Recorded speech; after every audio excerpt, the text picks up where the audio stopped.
फिलिस्तीनी सदर महमूद अब्बास ने इजरायली जंग को फौरी तौर पर खत्म करने और गाजा को इमदाद की इजाजत देने की जरूरतों पर जोर देते हुए कहा कि इस हमले में फौजी हल खित्ते को तबाही की कगार पर पहुंचा देगा। उन्होंने कहा कि फिलिस्तीनी लोग आज गाजा पट्टी, वेस्ट बैंक और यरूशलेम में तबाही की एक जामे जंग के शिकार हैं, जिसका मकसद हमारे कौमी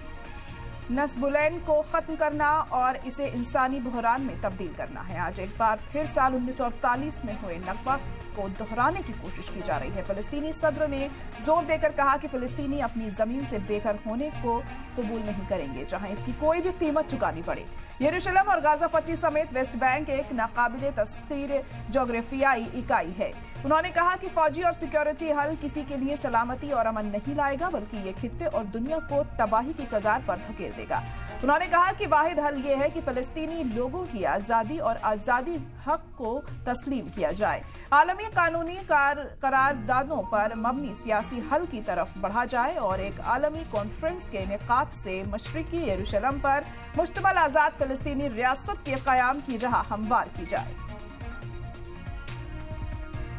तो आजाद फिलिस्तीनी रियासत के कयाम की राह हमवार किए जाने की बात यहां पर कही गई है। इसके अलावा साथ ही आपको बता दें कि जंग फौरी तौर पर खत्म करने की अपील की गई है, लेकिन अब इस अपील का कितना असर होता है, क्या किसी तरह का कोई अहम कदम इस दिशा में उठाया जाता है या फिर ये जंग यूं ही लगातार चलती रहेगी, ये देखना होगा, क्योंकि तमाम तरह की बयानबाजी और बातें आए दिन सामने आती हैं, लेकिन नतीजा सिफर ही निकलता है। फिलिस्तीनी सदर महमूद अब्बास ने इजरायली जंग को फौरी तौर पर खत्म करने और गाजा को इमदाद की इजाजत देने की जरूरतों पर जोर देते हुए कहा है कि इस मामले में फौजी हल खित्ते को तबाही की कगार पर पहुंचा देगा।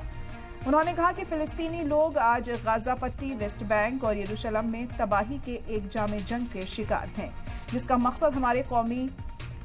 नस्बुलैन को खत्म करना और इसे इंसानी बहरान में तब्दील करना है। आज एक बार फिर साल 1948 में हुए नकबा को दोहराने की कोशिश की जा रही है। फिलिस्तीनी सदर ने जोर देकर कहा कि फिलिस्तीनी अपनी जमीन से बेघर होने को कबूल नहीं करेंगे, चाहे इसकी कोई भी कीमत चुकानी पड़े। यरूशलेम और गाजा पट्टी समेत वेस्ट बैंक एक नाकाबिले तस्खीर जोग्राफियाई इकाई है। उन्होंने कहा कि फौजी और सिक्योरिटी हल किसी के लिए सलामती और अमन नहीं लाएगा, बल्कि ये खित्ते और दुनिया को तबाही की कगार पर धकेल देगा। तो उनका साफ तौर पर यही कहना था कि जंग से कोई हल नहीं निकलेगा, इससे सिर्फ नुकसान ही होगा, इसीलिए फौरी तौर पर फिलहाल जंगबंदी की जानी चाहिए। और उनका कहना था कि ये वाहिद हल ये है कि इसका फिलिस्तीनी लोगों की आज़ादी और आज़ादी के हक को तस्लीम किया जाए,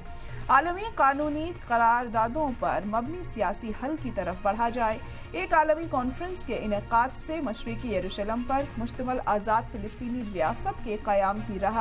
हमवार की जाए। तो जंग को फौरी तौर पर खत्म करने की बात यहां पर की गई है, लेकिन अब आगे किस तरह का रिएक्शन दूसरे लीडर्स की तरफ से इसमें देखने को मिलता है, ये देखना होगा, क्योंकि तमाम तरह की जो बयानबाजी है, रद्द अमल है, वो सामने आते रहते हैं, लेकिन जंग रुकने का नाम नहीं लेती है।